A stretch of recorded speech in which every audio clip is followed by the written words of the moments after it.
Halo, Assalamualaikum warahmatullahi wabarakatuh. Kami dari kelompok 1, mata kuliah Fisiologi Hewan Air, kelas B. Yang pertama ada saya sendiri, Alda Frida Firdaus dengan NIM 26, dan ada juga rekan saya, Dina Rohmawati dengan NIM 04, ada juga Afridani Ferdiansyah, NIM 84, dan juga Sultan Reza NIM 14. Nah, di sini kita akan mempresentasikan tentang osmoregulasi.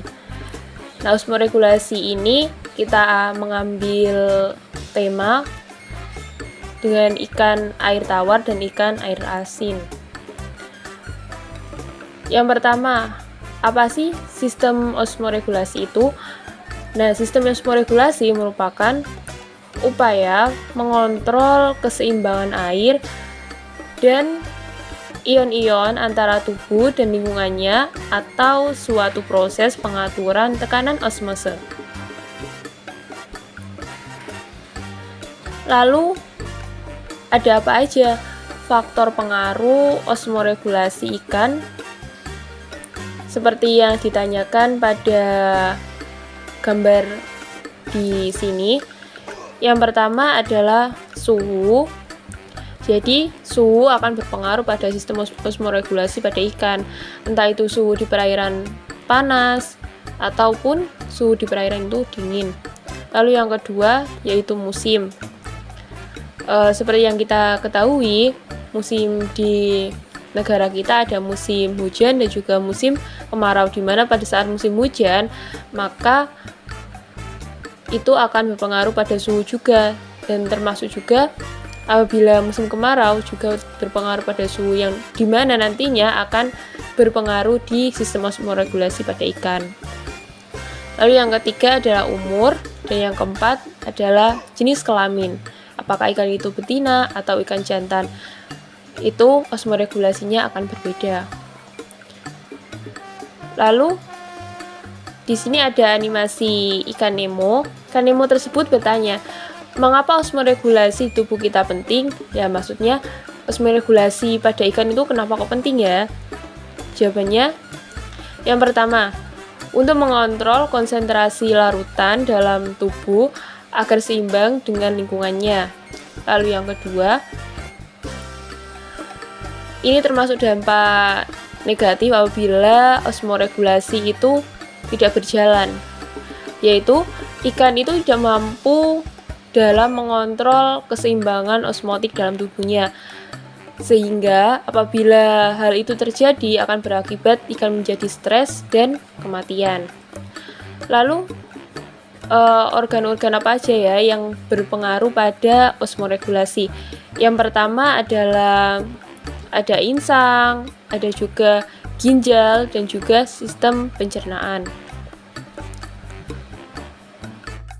Gambaran proses osmoregulasi ikan. Yang pertama, ikan air tawar. Pertama-tama, ikan mengambil air dan ion-ion dalam makanan melalui mulut.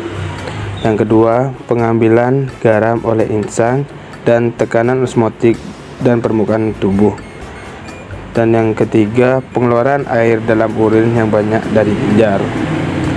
Dan untuk ikan laut sendiri, yaitu pengambilan air dan ion garam dari makanan melalui mulut. Yang kedua, pengeluaran ion garam dari insang dan tekanan osmotik air hilang melalui insang dan permukaan tubuh. Dan yang ketiga, pengeluaran ion garam dan sedikit air dalam bentuk urin dari ginjal. Hai sobat, mau tanya, apakah osmoregulasi setiap ikan itu berbeda-beda? Oh, halo Dori. Tentu, misalnya tekanan osmotik cairan tubuh pada ikan berbeda antara ikan bertulang sejati atau Tolostei yang hidup di laut dengan hidup di perairan tawar. Demikian juga dengan ikan-ikan bertulang rawan atau elasmobranchi, sehingga struktur dan jumlah ginjalnya juga berbeda. Demikian juga dengan sistem osmoregulasinya. Osmoregulasi ada 3 macam. Yang pertama, hipertonik atau hiperosmotik, yaitu pengaturan secara aktif konsentrasi cairan tubuh yang lebih tinggi dari konsentrasi media.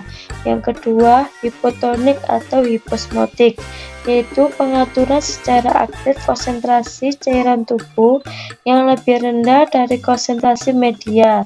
Yang ketiga, isotonik atau isosmotik, yaitu bila konsentrasi cairan tubuh sama dengan konsentrasi media. Selanjutnya, manfaat osmoregulasi. Osmoregulasi biasa digunakan untuk proses beradaptasi bagi makhluk hidup dari perubahan lingkungan. Osmoregulasi pada ikan dasarnya memberikan penjelasan mengenai pengaruh salinitas air di antara perlakuan yang berbeda terhadap kelangsungan hidup, pertumbuhan serta perkembangan ikan. Yang ketiga, perubahan osmoregulasi juga sangat bermanfaat terutama bagi pembudidaya yang ingin melakukan pergantian media pembudidayaan. Studi kasus Glass. Bagaimana pengaruh salinitas pada tekanan osmotik ikan nila terhadap pertumbuhannya? Ikan nila adalah ikan air tawar yang memiliki toleransi tinggi terhadap salinitas. Toleransinya berada pada 0 sampai 45 ppt, yaitu pada air tawar, payau, ataupun asin. Salinitas adalah faktor psikologis yang berpengaruh terhadap pemanfaatan pakan pertumbuhan ikan. Pengaruh salinitas melalui tekanan osmotiknya terhadap pertumbuhan dapat terjadi baik secara langsung dan tidak langsung. Pengaruh langsung salinitas yaitu efek osmotiknya terhadap osmoregulasi, dan pengaruh secara tidak langsung salinitas mempengaruhi organisme akuatik melalui perubahan kualitas air. Metode yang bisa digunakan untuk osmoregulasi adalah eksperimen dengan membiarkan ikan pada media dengan salinitas berbeda.